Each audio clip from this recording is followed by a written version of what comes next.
Purwodadi, Jawa Tengah, sekitaran tahun 2018. Perkenalkan, namaku Oji Pamungkas. Di suatu pagi, aku yang baru saja selesai mandi dan mengganti pakaianku di dalam kamar, tiba-tiba mendengar suara ibuku yang memanggil dari arah luar. Beberapa saat kemudian, aku yang sudah selesai mengganti pakaianku pun bergegas menghampiri ibu yang sedang duduk di ruang tamu. "Ada apa, Bu?" tanyaku pada ibuku. "Tadi malam, bulekmu Siti itu nelpon. 3 hari lagi kita itu disuruh ke Purbalingga. Soalnya si Sarah mau menikah katanya," jawab ibu menjelaskan. "Terus rencananya gimana, Bu?" tanyaku lagi ke ibuku. "Coba tolong kamu cari mobil rental untuk kita pergi ke sana ya," suruh ibuku sambil masih mengutak-atik handphonenya yang entah ia sedang chattingan dengan siapa. "Oh baik, Bu. Nanti aku coba tanyain teman-teman, siapa tahu ada yang tahu tempat rental mobil," jawabku kemudian kembali ke kamar untuk mengambil dompet dan bergegas pergi ke warung kopi tempat biasa aku dan teman-temanku berkumpul. Sedikit penjelasan. Bule Siti adalah adik dari ibuku, di mana ibuku sendiri berasal dari Purbalingga dan memiliki 2 saudara, yaitu Bule Siti dan juga Paman Wito. Kemudian ibuku menikah dengan ayah dan pada akhirnya menetap di Purwodadi.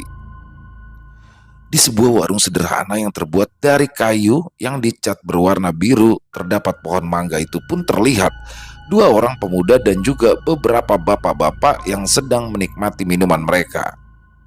Kedua pemuda yang sedang duduk di kursi panjang yang ada di depan warung itu adalah Toha dan Arif. Aku pun lalu bergegas menghampiri mereka berdua.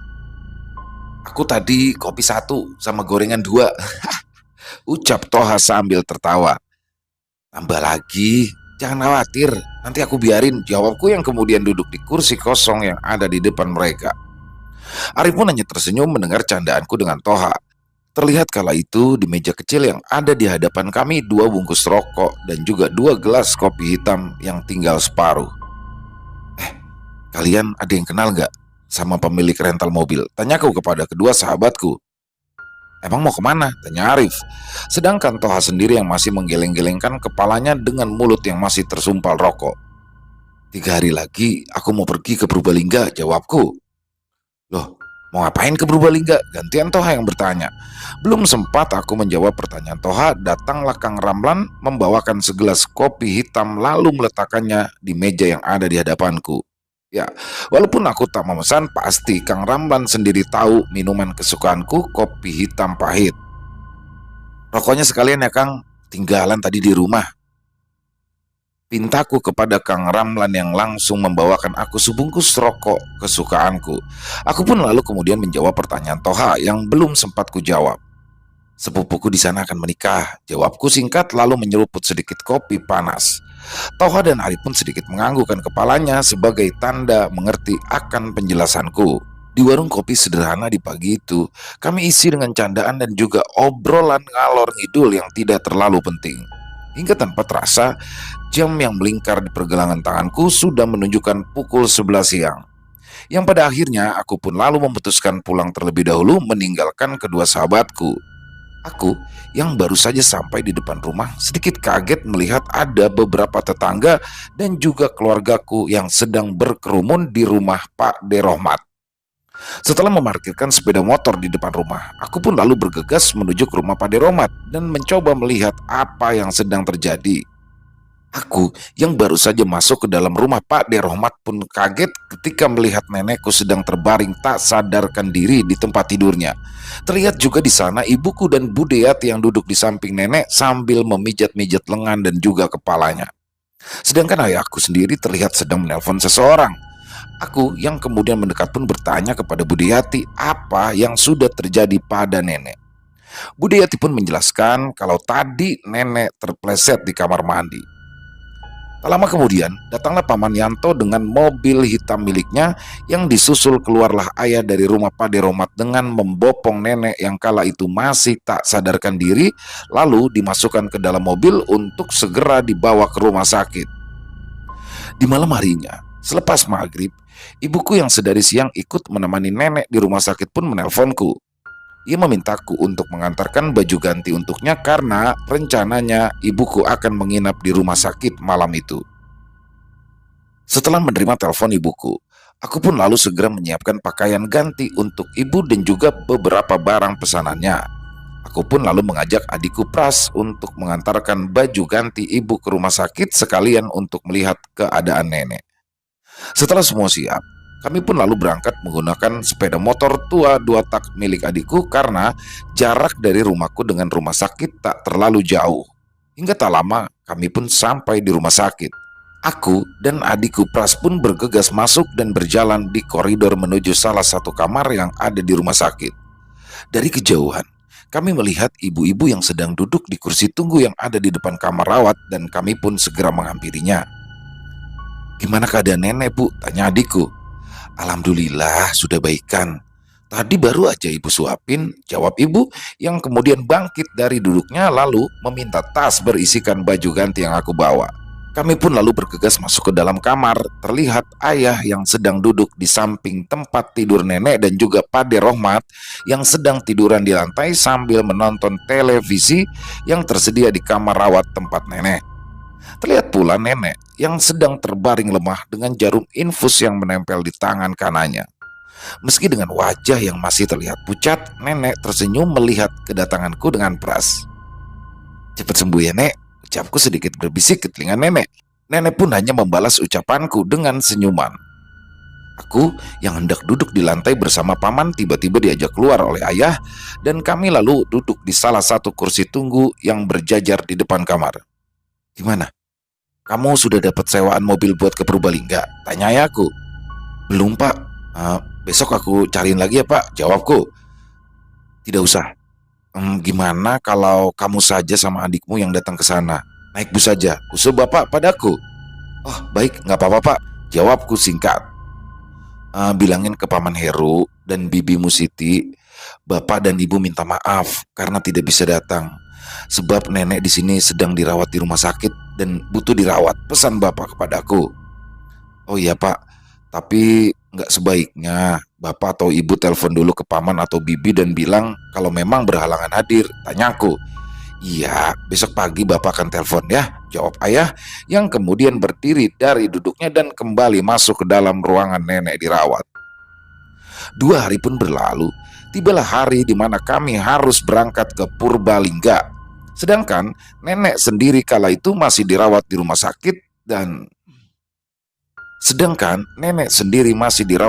sakit sehingga seperti rencana awal di mana aku dan adikku prasaja yang harus berangkat ke sana. Sedangkan ayah dan ibu tidak bisa ikut dikarenakan harus menjaga nenek yang memang masih dirawat di rumah sakit. Waktu masih sangatlah pagi. Jam dinding di rumahku baru saja menunjukkan pukul 4.30. Aku dan Pras yang sudah siap dengan tas punggung yang berisikan baju ganti kami masing-masing pun lalu bergegas untuk menuju mobil yang kala itu masih terparkir di depan rumah. Ya, mobil ini adalah milik paman yang dipinjam ayah untuk mengantarkan kami berdua ke daerah Demak dan nanti dari Demak kami akan naik bus untuk menuju Purbalingga. Dikarenakan di Purwodadi sendiri belum ada trayek bus yang langsung menuju Purbalingga. "Nanti kalau kalian sudah sampai di Bukateja, langsung telepon paman atau bibimu biar nanti dijemput ya," ucap ayahku sambil membukakan pintu mobil yang kemudian duduk di kursi belakang kemudi. Setelah berpamitan kepada ibu, kami pun langsung segera berangkat dan setelah kurang lebih 30 menit perjalanan, tibalah kami di jalan pertigaan daerah Demak. Dari sinilah aku dan Pras lalu membeli tiket bus tujuan Purbalingga. Ayahku sendiri kala itu langsung pulang dikarenakan ia dan ibu pagi ini mendapat giliran untuk menjaga nenek yang masih dirawat di rumah sakit. "Setelah sampai di sana langsung telepon bapak atau ibu ya," pesan ayahku. Aku pun hanya menganggukkan kepala sebagai tanda kalau aku mengerti akan pesan ayah. Yang sesaat kemudian ayah pun menjalankan mobilnya lalu meninggalkan kami. Aku melihat tiket bus yang baru saja aku beli. Selain tulisan besar nama armada yang nantinya aku naiki, tertulis juga jadwal keberangkatannya yaitu jam 07.30, sedangkan kulihat di jam tanganku kala itu baru menunjukkan pukul 6.15. Masih lama, gumamku. Aku pun lalu mengajak adikku menuju warung makan yang ada di sebelah kios penjual tiket bus yang baru saja aku beli. Terlihat ibu-ibu yang masih sibuk menata barang dagangannya dan masakannya di meja makan. "Baru buka ya bu?" tanyaku yang kemudian duduk di salah satu kursi yang ada di sana. "Iya mas, masnya mau makan?" tanya ibu warung itu dengan senyum ramahnya. "Oh, nanti dulu bu, kopi panas saja," jawabku sambil tersenyum. "Kalau saya teh hangat aja bu," sahut adikku Pras yang juga ikut memesan. "Baik, tunggu sebentar ya," jawab si ibu pemilik warung. Sesaat kemudian, 2 gelas berisikan minuman pesanan kami pun siap. Aku dan Pras pun mulai menikmati minuman pesanan kami, ditemani gorengan yang masih hangat yang kala itu tersedia di meja yang ada di hadapan kami. Di warung kopi itu pun tidak banyak percakapan antara aku dan Pras. Itu memang dikarenakan Pras sendiri adalah anak yang pendiam dan jarang berbicara, ditambah lagi aku yang sedari lulus SMA memutuskan langsung bekerja dan jarang ada di rumah. Sehingga memang aku tidak terlalu akrab dengan adikku ini. Cukup lama kami menunggu. Gelas yang tadinya berisikan kopi panas pun kini tersisa tinggal ampasnya. "Mas, busnya sudah datang," teriak bapak-bapak si penjual tiket. Aku pun bergegas membayar minuman dan gorengan yang tadi kami makan, lalu bergegas masuk ke dalam bus. Setelah masuk, kami pun langsung meletakkan tas bawaan kami di bagasi barang yang ada di atas tempat duduk. Kulihat kala itu, jam di tanganku sudah menunjukkan pukul 7:30 pagi. Tak berselang lama, bus pun mulai berjalan. Cukup lama perjalanan yang kami tempuh, dan pukul 8 malam sampailah kami di tempat tujuan kami, yaitu kota yang memiliki julukan unik, yaitu kota knalpot dan lebih tepatnya di daerah Bukateja. Kami pun lalu bergegas turun dan aku sendiri langsung menghubungi nomor Paman Heru meminta untuk dijemput. Sesaat kami menunggu, terlihatlah mobil Honda Brio berwarna merah berhenti tepat di hadapan kami. Ternyata itu adalah Elsa, anak Paman Heru yang akan menikah. Setelah sesaat kami bertegur sapa, kami pun segera masuk ke dalam mobil dan berangkat untuk menuju ke rumah Elsa. Jaraknya tidak terlalu jauh dan tak butuh waktu lama kami pun sampai, hingga terlihatlah 2 rumah yang cukup besar berjajar tanpa pembatas.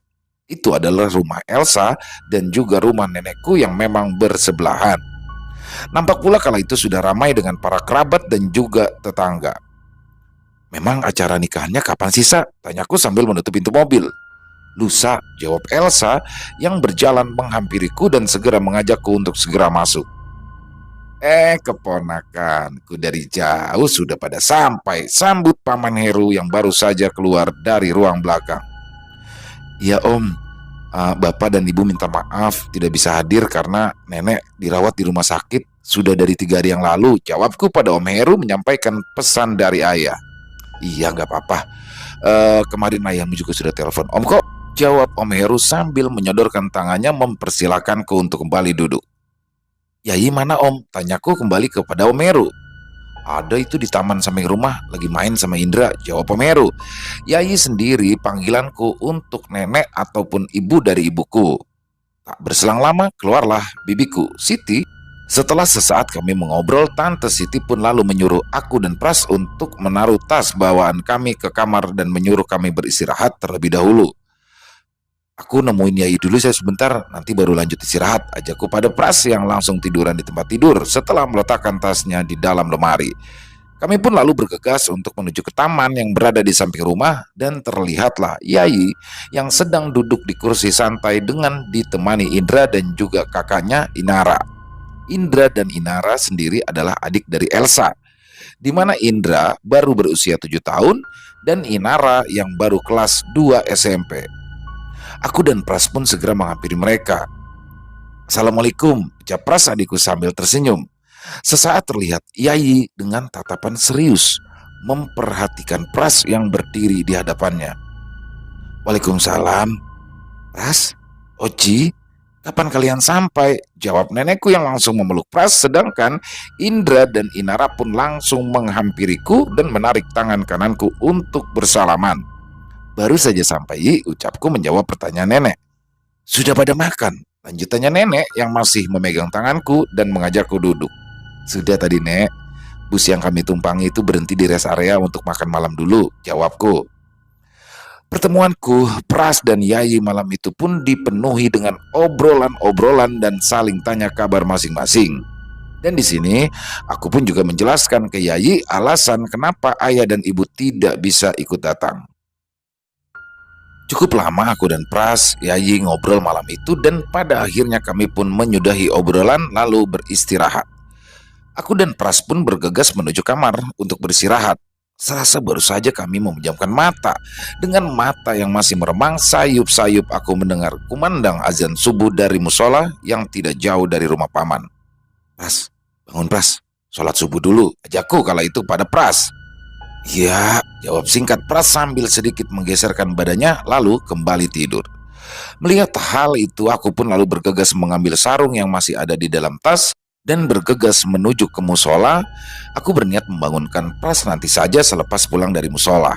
Aku yang melihat Paman Heru bersama Indra di depan rumah yang juga sudah siap berangkat ke musola pun segera menghampiri mereka.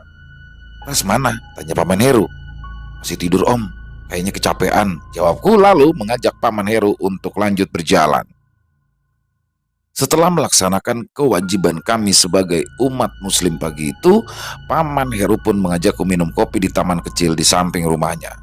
Sejuknya udara pagi, remang cahaya mentari yang sedikit tertutup kabut dan juga jejeran pohon-pohon kelapa di bawah kaki Gunung Slamet pagi itu serasa menambah nikmatnya kopi yang kami minum di pagi hari itu. Nanti kalau mau jalan-jalan, ajak Elsa ya, biar dianterin ke tempat wisata yang ada di sini, ucap Paman Heru yang kemudian beranjak dari duduknya lalu meninggalkanku karena memang kala itu ada tamu.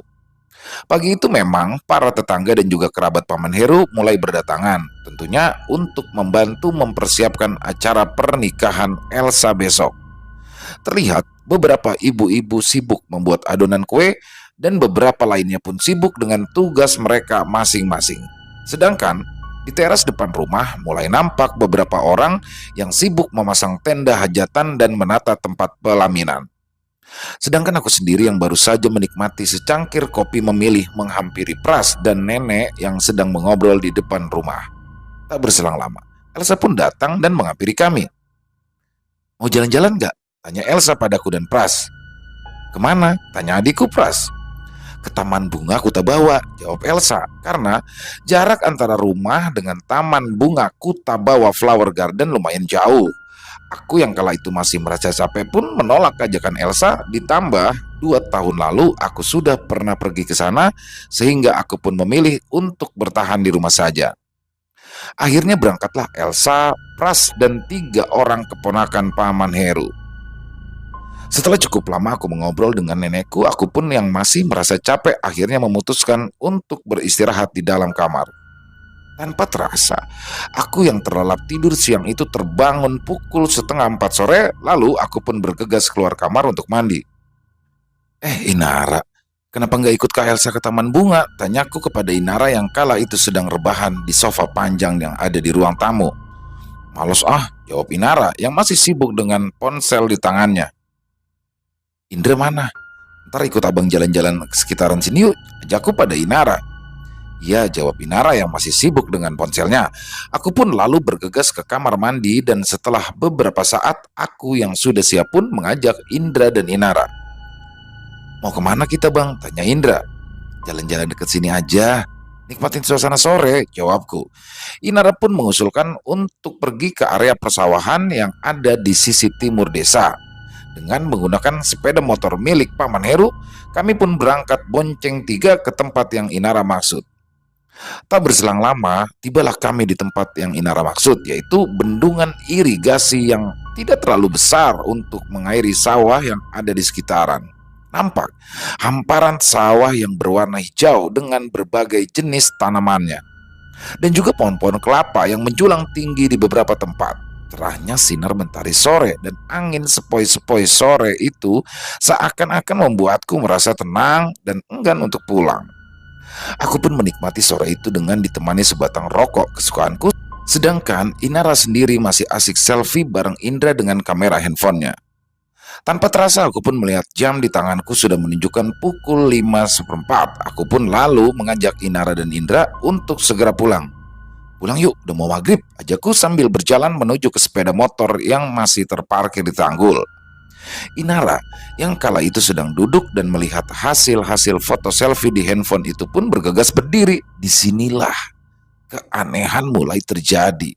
Di mana Indra yang sedari tadi sedang bermain air tiba-tiba saja berlari ke area pematang sawah ke arah timur. Sedangkan seharusnya kala itu arah kami pulang adalah ke arah barat. Refleks Inara pun berusaha mengejar Indra.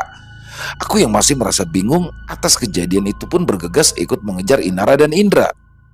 Dan entah apakah aku yang memang tidak pernah olahraga atau memang hanya jiwaku yang muda tapi tenagaku sudah tua, aku tak mampu mengejar Inara dan Indra.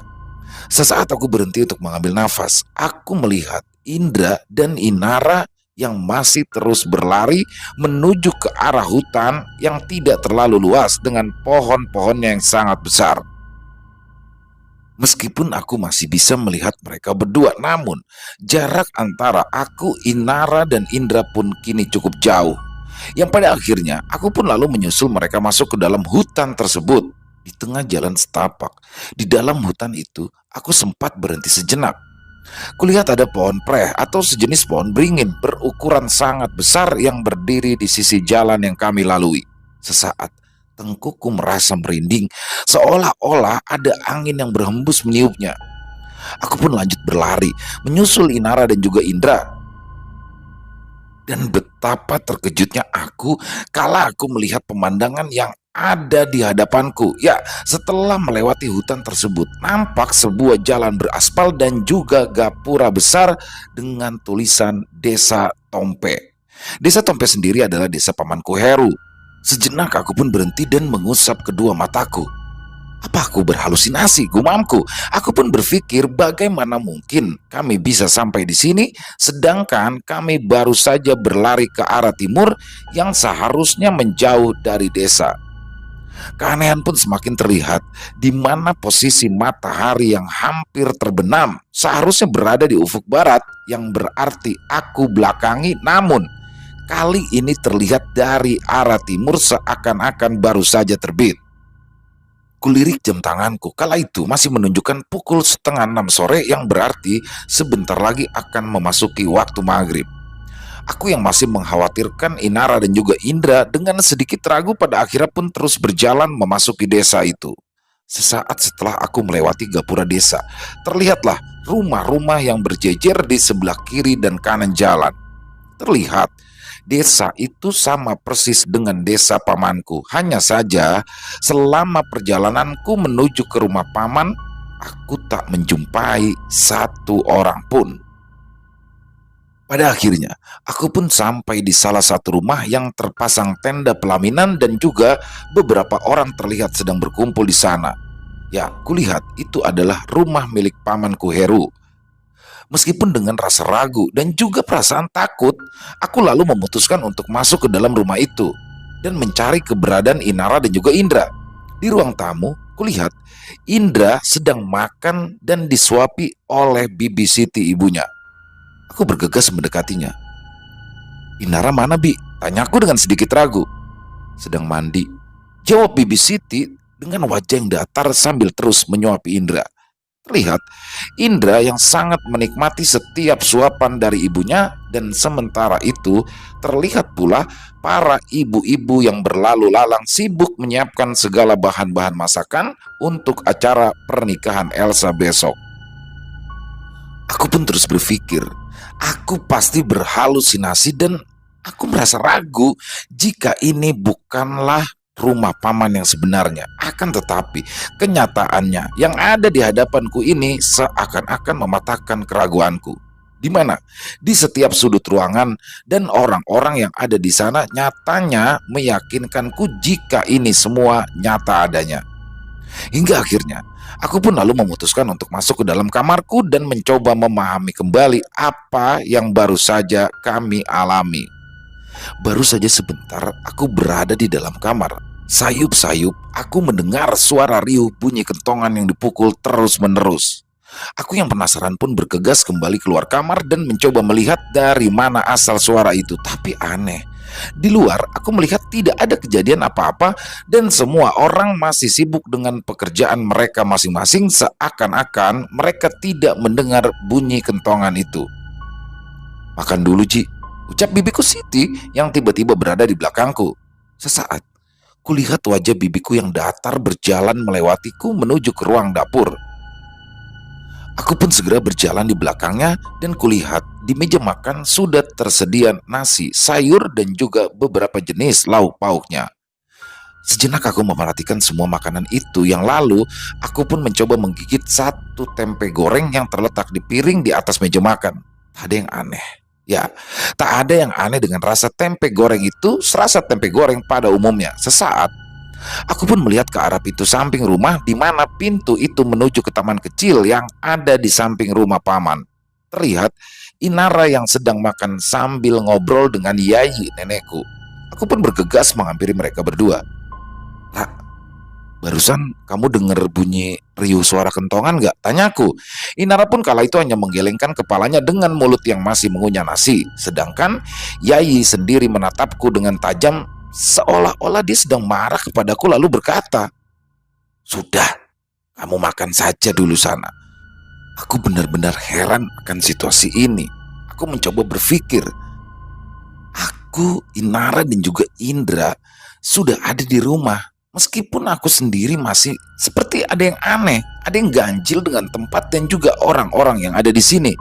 Dan aku pun semakin terkejut ketika memperhatikan dengan seksama wajah Inara yang sedang makan, di mana aku melihat wajah Inara sangat pucat dan matanya pun terlihat merah. "Ra, masuk sebentar, ikut abang yuk," ajakku ke Inara. "Sudah, biarkan Inara makan di sini," sahut nenek dengan tatapan yang mengerikan. Melihat sikap nenekku, aku pun semakin yakin kalau memang ada yang tidak beres dengan semua ini. Aku pun lalu bergegas masuk untuk mencari Indra dan memastikan keadaannya. Dan ketika aku tiba di ruang tamu, terlihat Indra yang kala itu sedang main rubi dan duduk di pangkuan Tante Siti ibunya. Dan lagi-lagi, aku di sini kembali terkejut ketika melihat Indra, di mana wajah Indra terlihat sangat pucat dan matanya sedikit memerah. Sama persis seperti kondisi Inara. Aku pun di sini mencoba memanggil Indra. "Indra, sebentar. Ikut abang, panggilku." "Biar Indra main di sini. Kamu makan saja, lalu istirahat," ucap Tante Siti dengan nada yang sedikit meninggi dan tatapan matanya yang terlihat menakutkan. Di sini aku mulai berpikir, seolah-olah mereka ingin memisahkan antara aku dengan Indra dan juga Inara. Dari sini, rasa takutku pun mulai menyelimuti. Perasaanku mulai tidak karuan seakan-akan aku tidak bisa membedakan apakah ini kenyataan atau hanya halusinasi. Dengan perasaan yang masih diselimuti rasa takut, aku pun lalu memutuskan kembali ke dalam kamar. Aku pun melihat jam yang melingkar di tanganku. Dan di sini, aku kembali merasakan keganjilan di mana waktu itu sudah masuk waktu maghrib, akan tetapi aku tidak mendengar sedikit pun suara azan dari musola ataupun. Padahal rumah pamanku ini lokasinya tidak jauh dengan musola. Jadi bisa dipastikan kalau azan berkumandang pasti akan terdengar dengan jelas. Aku yang semakin penasaran pun kembali keluar kamar lalu menuju ke halaman depan rumah. Terlihat beberapa bapak-bapak tetangga paman yang masih berkumpul. Akan tetapi di sini lagi-lagi aku melihat ada keanehan, di mana meskipun mereka sedang berkumpul, tak ada nampak sedikit pun percakapan di antara mereka. Yang pada akhirnya aku pun berjalan menuju jalanan yang ada di depan rumah. Dari sana aku melihat bangunan musola yang terlihat gelap tanpa adanya penerangan. Bahkan bukan hanya musola, beberapa rumah tetangga paman pun nampak gelap tanpa adanya satupun lampu yang menyala di depan rumah mereka. Hanya rumah pamanlah yang saat itu terlihat terang dan ramai dengan orang-orang yang masih sibuk mempersiapkan pernikahan Elsa besok pagi. Melihat keanehan itu, aku pun mencoba berpikir positif. Mungkin dikarenakan mereka sedari tadi di sini sehingga belum ada yang pulang untuk menyalakan lampu, gumamku. Sesaat kemudian, aku yang hendak kembali masuk ke dalam rumah, aku berpapasan dengan Inara. Aku benar-benar kian terkejut ketika melihat wajah Inara yang makin pucat dan matanya yang semakin memerah. "Nah, ikut abang sebentar," ucapku sambil menarik tangan Inara menuju kursi yang ada di ruang tamu. "Ada apa sih bang?" tanya Inara. "Kamu ngerasa ada yang aneh gak sih di sini?" tanyaku kembali. "Aneh gimana?" tanya balik Inara dengan raut wajah bingung seolah tak mengerti dengan apa yang aku maksud. "Inara, sini, bantu ibu sebentar," sahut bule Siti entah dari mana datangnya. Tiba-tiba ia sudah berdiri di depan pintu dan memanggil Inara. Tanpa berucap apa-apa, Inara pun langsung berjalan menghampiri ibunya dan keluar dari rumah, meninggalkan aku sendirian yang masih berdiri di ruang tamu. Aku yang baru saja melihat keanehan pada wajah Inara pun bergegas mencari cermin untuk melihat apakah hal yang sama terjadi pada diriku. Akan tetapi, saat itu aku tak bisa menemukan satu cermin pun di rumah itu. Bahkan cermin berukuran sedang yang pada awalnya terpampang di dinding kamarku pun sore itu tidak ada. Dan hal ini pun semakin membuat rasa takutku kian membesar, yang mana pada akhirnya terfikir olehku untuk menggunakan kamera di handphoneku. Dan betapa terkejutnya ketika aku melihat kamera dari handphoneku, aku melihat wajahku yang tak kalah pucatnya dari wajah Inara dan juga Indra. Ditambah lagi bola mataku yang harusnya berwarna putih kini terlihat memerah.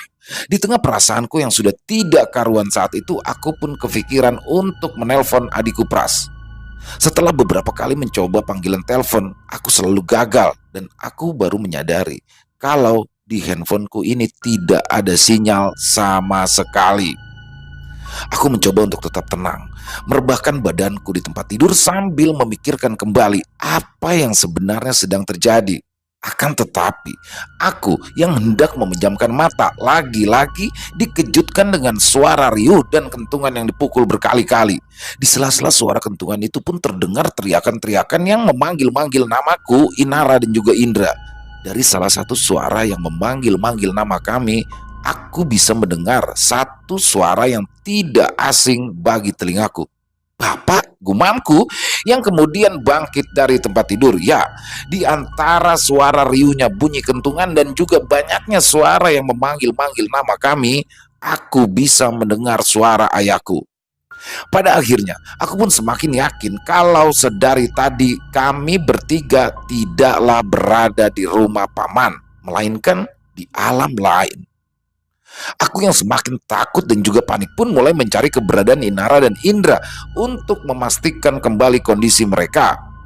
Aku berjalan menyisiri setiap ruangan yang ada di rumah untuk mencari Inara dan Indra.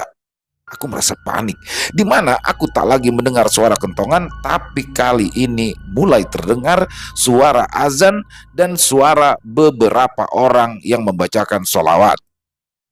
Aku sendiri tidak tahu dari mana asal suara-suara itu, akan tetapi suara azan dan bacaan sholawat itu terdengar dengan jelas di telingaku.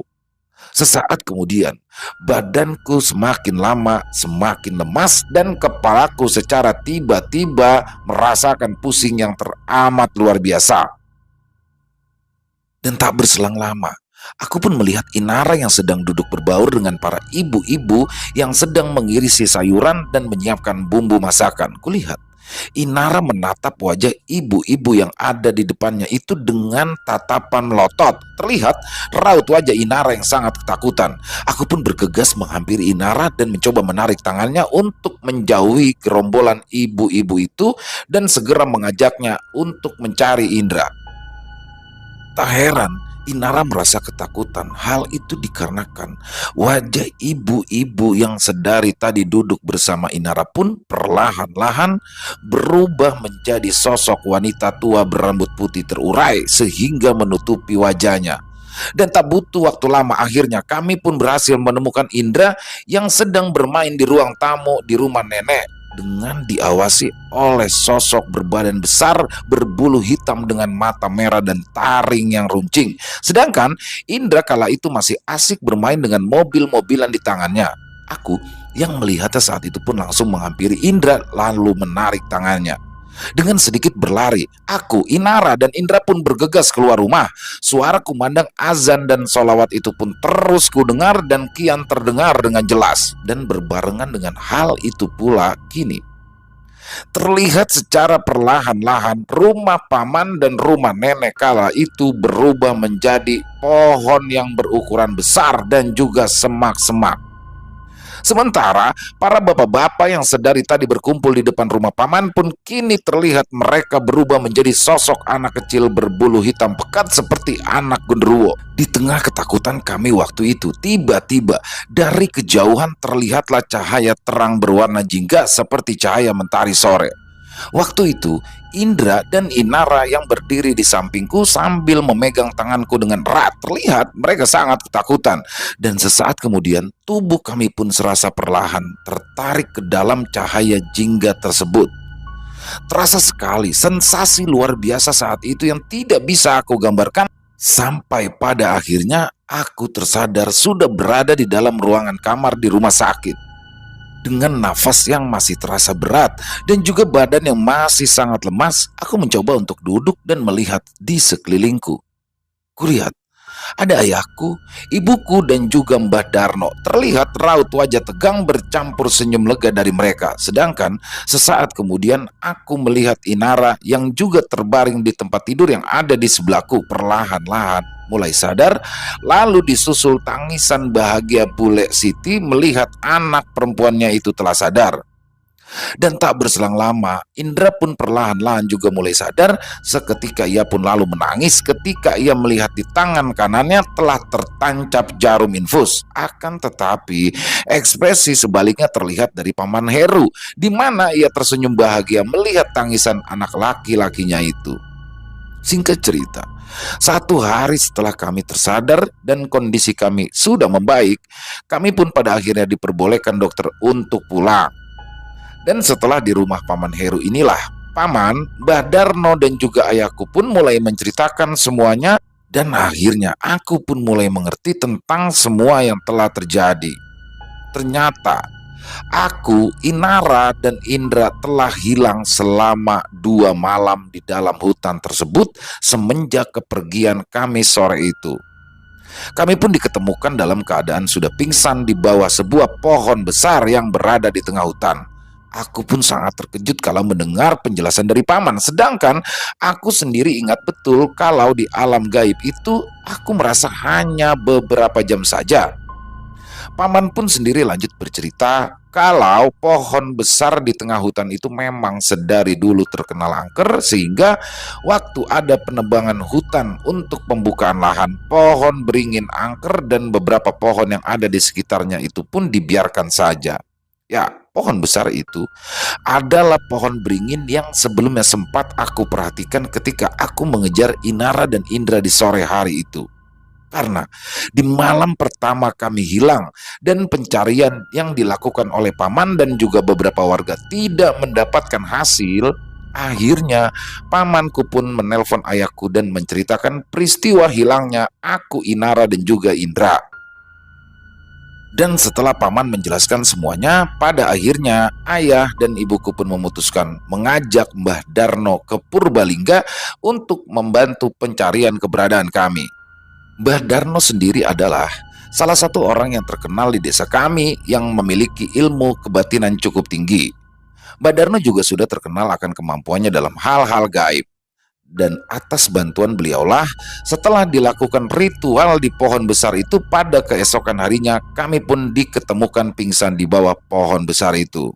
Padahal sebelumnya Paman dan juga beberapa warga sudah mencari di lokasi pohon tersebut, akan tetapi tidak juga menemukan keberadaan kami bertiga. Setelah kami ditemukan dalam keadaan pingsan dan cukup lama kami belum juga sadar dari pingsan, pada akhirnya dibawalah kami bertiga ke rumah sakit. Dan setelah 2 hari kami dirawat di rumah sakit belum juga sadar dari pingsan, Mbah Darno pun kemudian kembali mengajak ayah, Paman Heru, dan juga beberapa warga untuk mendatangi pohon besar itu kembali. Dan di lokasi pohon itu, Mbah Darno pun menyuruh ayahku untuk mengumandangkan azan dan beberapa warga yang ikut untuk bersolawat. Mendengar penjelasan dari Paman Heru, aku di sini sejenak berpikir, Berarti suara azan dan juga suara sholawat yang sempat aku dengar kala itu ternyata berasal dari suara ayahku dan beberapa warga yang ikut mencari kami, batinku. Aku pun kembali dikejutkan dengan ucapan ibuku yang baru saja keluar dari dapur sambil membawa kopi. Selama 2 hari kalian pingsan di rumah sakit, belum pernah sekalipun kalian itu buang air besar ataupun air kecil. Tapi kalian itu sering muntah. Yang bikin kami tambah khawatir, dari muntahan kalian itu terlihat seperti banyak daun kering dan juga batang ranting yang berukuran kecil. Disusul lagi Mbak Darno yang sedari tadi diam dan hanya mendengarkan, akhirnya ikut berbicara. Mbak Darno pun menjelaskan kalau badan kami tidak secepatnya ditemukan dan jiwa kami tidak segera kembali ke raga dalam 7 hari, ada kemungkinan besar kami bertiga akan meninggal dunia dan jiwa kami akan selama-lamanya terjebak di dunia mereka. Dari penjelasan yang diberikan oleh keluargaku waktu itu, akhirnya jelaslah semuanya, di mana jiwaku, Indra dan Inara sendiri berarti terjebak di alam gaib itu selama total 4 hari. Padahal aku sendiri merasa kalau aku di sana hanyalah beberapa jam saja. Sedangkan untuk acara pernikahan Elsa pun yang harusnya berlangsung dengan bahagia waktu itu harus terganggu dengan menghilangnya kami bertiga. Selesai. Wow, luar biasa. Pengalaman yang sangat luar biasa dari Mas Oji ya. Tersesat di alam jin selama 4 hari ini. Saya termasuk yang paling suka ya dengan kisah-kisah terjebak tersesat di alam gaib ya, karena ini mungkin banyak teman-teman yang nggak mungkin gitu atau nggak percaya, tapi bener itu pernah terjadi. Dan memang orang banyak yang merasa jika di sana hanya sebentar, tapi ternyata di waktu yang nyata itu sudah sangat lama. Jadi itulah, dan makanan-makanan yang mereka makan pun ya bukan makanan yang sesungguhnya. Seperti Mas Oji sendiri kan makan tempe goreng sempat itu, padahal bukan tempe goreng, itu hanya tipuan mata ya. Jadi ya luar biasa pengalamannya. Dan saya suka ininya tuh, ketika dia mendengar suara kentungan tapi samar-samar, ya itu padahal suara kentungan. Karena memang di kampung-kampung ya, jika ada yang hilang tuh biasanya jika ada anak yang hilang, biasanya mereka akan memukul kentungan ataupun juga alat-alat masak ya, peralatan dapur seperti penggorengan, panci. Jadi hal itu dilakukan untuk mengembalikan. Dan memang hilangnya ini ketika menjelang maghrib ya, waktu yang sangat rawan terutama untuk anak kecil, karena saat itu Mas Oji membawa Indra yang masih umurnya 7 tahun. Sekali lagi luar biasa kisahnya. Semoga bisa menghibur ya para pecinta penikmat horor, khususnya subscriber dari Extreme Movie.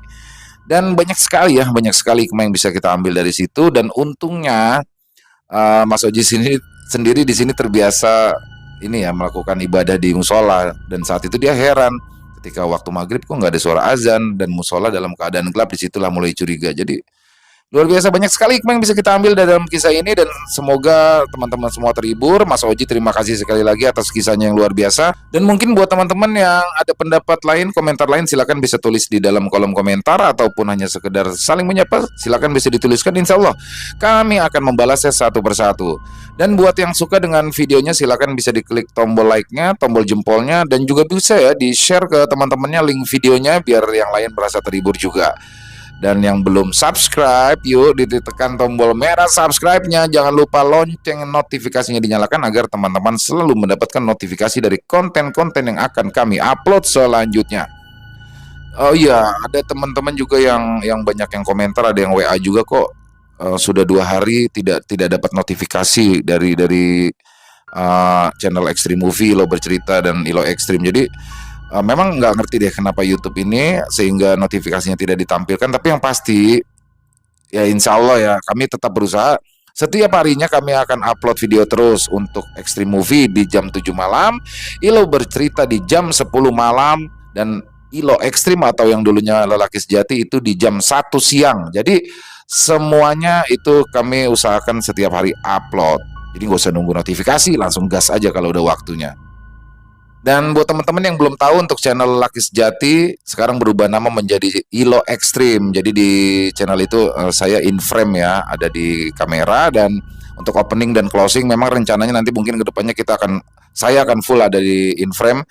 Jadi untuk menyampaikan kisah. Jadi konsepnya memang Ilo Ekstrim ini agak berbeda dengan Extreme Movie maupun Ilo Bercerita, tapi masih bertahap ya.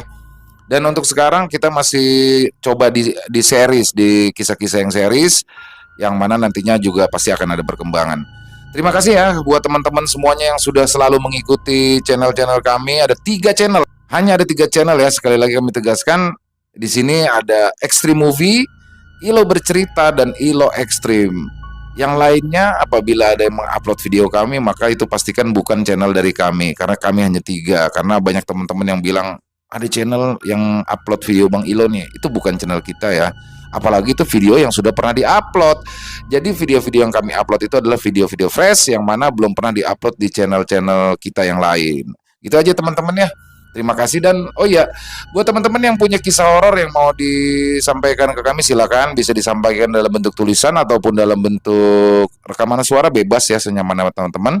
Bisa dikirimkan ke nomor telepon kami di 087845094752. Kami ulangi, 087845094752. Ya, dan yang sudah mengirimkan kisah kami ucapkan terima kasih. Lanjut yang belum dibawakan harap bersabar ya, karena kami harus menggarapnya dulu, dan insya Allah kami akan bawakan satu persatu. Dan di akhir kata, saya mengucapkan permohonan maaf apabila dalam pembawaan kisahnya tadi ada kata-kata saya yang salah ataupun ada kata-kata saya yang kurang berkenan di hati teman-teman. Saya mohon dibukakan pintu maaf yang seluas-luasnya, karena saya hanyalah manusia biasa, tempatnya salah dan dosa. Sampai jumpa lagi di konten-konten kami selanjutnya yang pasti tidak kalah serunya, yang pasti tidak kalah horornya. Masih bersama saya Ilo di Extreme Movie. Salam sehat, sukses selalu untuk kita semua. Amin amin ya robbal alamin. Assalamualaikum warahmatullahi wabarakatuh.